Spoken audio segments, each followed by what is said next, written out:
Hello everyone, আজকে বট গাছের ওপর 10 লাইনের একটি রচনা শেয়ার করছি।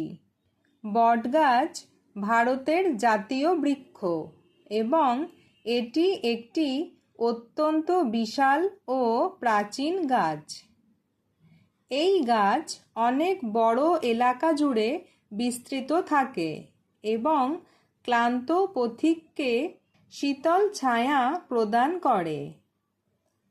বট গাছের প্রধান বৈশিষ্ট্য হল এর ডাল থেকে ঝুলে থাকা দড়ির মতো ঝুড়ি বা শিকড়।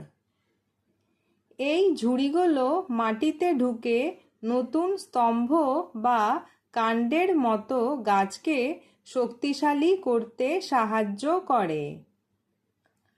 বট গাছের পাতাগুলো বেশ বড়, পুরু এবং ডিম্বাকার হয়। পাতা ছিঁড়লে সাদা কষ বের হয়।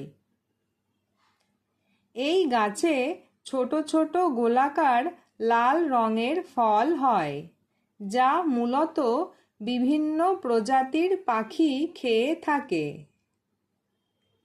একটি বটগাছ বহু প্রকার পাখি, কাঠবিড়ালি এবং পতঙ্গদের নিরাপদ আশ্রয়স্থল।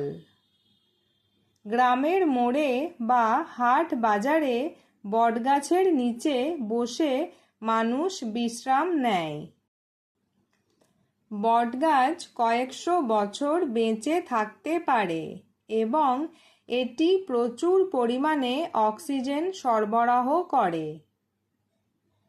পরিবেশের ভারসাম্য রক্ষা করতে এবং প্রকৃতির সৌন্দর্য বজায় রাখতে বট গাছের ভূমিকা অতুলনীয়।